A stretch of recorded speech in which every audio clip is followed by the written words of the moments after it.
iOS 18 developer beta is officially here and launched. You can see I already have it here on this iPhone 13 Pro Max, and we're going to be talking about some of the new things they added, as well as the support for different features across all of the different supported devices. So iOS 18 is going to be supported on every device that supported iOS 17, so this includes the iPhone XS and XR, and every device after that. And in case you're wondering, the iPhone SE 2nd Gen and up also work just the same. So for this video, I updated two different devices to iOS 18, one being the 13 Pro Max in front of you, and the second one being the iPhone 15 Pro Max. Both updates were started at the exact same time at 3:58 Eastern Time, with the 13 Pro Max finishing at 4:05 and the 15 Pro Max finishing at 4:12. One thing to note though, depending on which device you have, is you might see a different fluctuation in what sizes they are. The 13 Pro Max update for me came in at around 6 gigabytes, with the 15 Pro Max coming in closer to 7. So with all of that out of the way, let's go ahead and take a look at some of these features. When I hold to edit the home screen, now you can see you can move your apps anywhere you want on the screen. You no longer have to have them in any spot. They can go wherever you want them to be. So your whole background can be displayed exactly how you want it to. If you want to do something even more drastic, you can get one app and then you can take a couple with you and then move them into the middle or wherever you want them to go on any different screen. The next thing I want to talk about is the updated control center.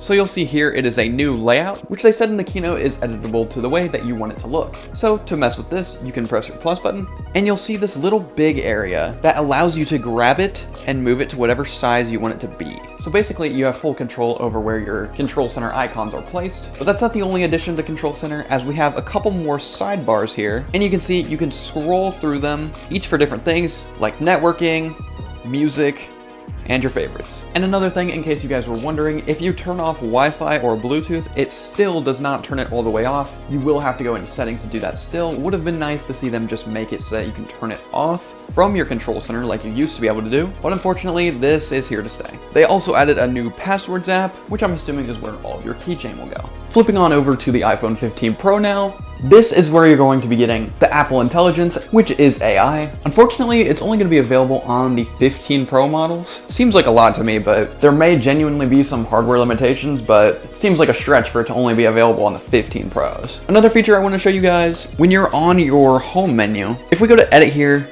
and then click customize, you can actually change your icons to fit the theme of your device.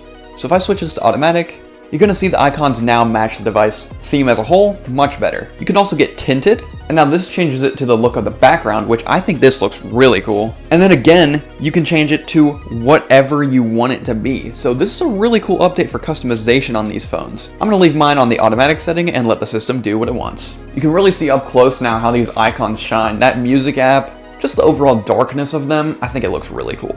A couple more features that are coming to this OS. You're going to have improved Siri, which comes with AI, to get you a more wide range of answers. RCS is also going to be supported in messages, which means anyone who has an Android, you will actually be able to send them more dynamic things such as media, read receipts, longer messages, and etc. You now will also be able to schedule messages. Here in the Messages app, you're now going to see that you have a new little icon here at the top right whenever you're typing. And if you go into that, you're going to see effects that you can do for your messages. So let's say I give it the jitter, and then I send it. If I then tap on that message, it has a selected effect. You will also be able to generate emojis, as well as being able to react to messages with your same typical reactions here. But along with it, you can see the emoji icon right here. You'll be able to pick any emoji you want. And let's say I use this one right here. It has just been reacted to with that emoji. There's a ton more coming to iOS 18 in the fall when it drops as part of the public release. But for now, here's a short video of some of the biggest features coming to iOS 18. There will be more videos on this to come in the future as more features become available. Thanks a ton for watching. Don't forget to like, comment, and subscribe. Helps the channel out a ton. And I'll be making tons of content for this. So I'll see you in the next one.